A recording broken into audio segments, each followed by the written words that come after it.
Let me tell you something strange about strength in the digital age. We live in a world where everyone talks about asking for help, about reaching out, about not suffering alone.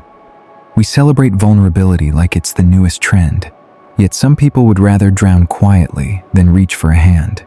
You might know someone like that, or probably you are someone like that. And here's the question: nobody really asks. Why? Why would someone choose to carry a weight that's breaking them when all they have to do is say the words? It's easy to assume that people who never ask for help are just stubborn or too proud, but that's not the full picture. Beneath the surface, there's an entire psychology at play, one that speaks volumes about trust, worthiness, and the quiet belief that your struggle isn't important enough to burden someone else with. For some people, asking for help doesn't feel like reaching out. It feels like admitting defeat, because whether we admit it or not, we've been taught that independence is strength, that needing someone automatically makes you weak. People who struggle to ask for help often learned early that the only person they can truly rely on is themselves. Maybe they asked before and got nothing. Maybe they asked and it was used against them later. Or they watched someone they loved ask and get rejected, and they promised themselves they'd never feel that exposed. So they built walls, not to keep people out, but to keep themselves from needing anyone at all. In other words, they're not trying to prove they're strong. They're trying to avoid remembering what it felt like to need someone and have that need go unanswered. Because let's be honest, most of what we call independence isn't freedom. It's protection. It's the decision that being alone is safer than risking disappointment. But when you never ask for help, something actually happens. You start to believe that your struggles aren't valid unless you can handle them alone. You stop seeing connection as support and start seeing it as dependency. And that's the secret psychology behind people who never ask for help. They're not trying to be heroes. They're trying to stay safe. They just can't shake the feeling that needing someone makes them a burden. For some, the decision not to ask comes after a kind of betrayal. Maybe they once did reach out until one day they realized that vulnerability was being stored like ammunition.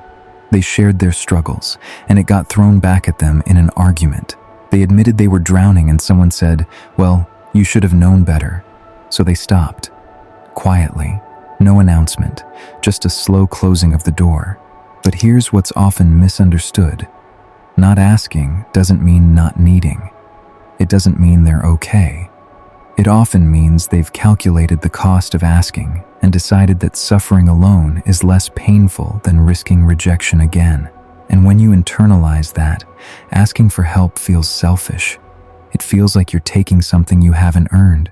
And maybe that's not strength. It's just exhaustion dressed up as independence. Because think about it. When was the last time you asked for help without apologizing for it? That reflex, that need to minimize your own struggle, is not natural. It was learned.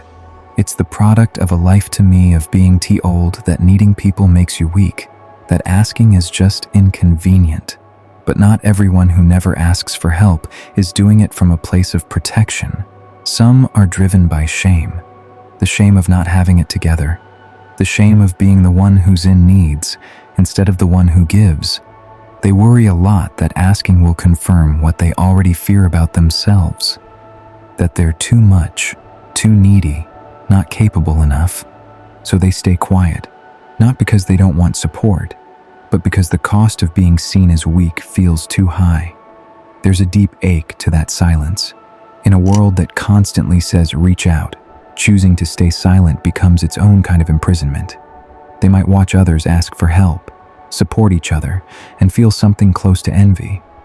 But they can't bring themselves to do the same because they've learned that asking changes things. They understand something most don't. That sometimes people say they want to help, but what they really want is to feel needed. And the moment your need becomes inconvenient, it quickly disappears. So when you've experienced that, you start protecting yourself, not by building connections, but by needing no one. This is where the tragedy lives. Connection was supposed to make us stronger, yet it often leaves people feeling more isolated than ever. When you never ask, you stop building the kind of relationships where support flows naturally. You start noticing who offers help without being asked.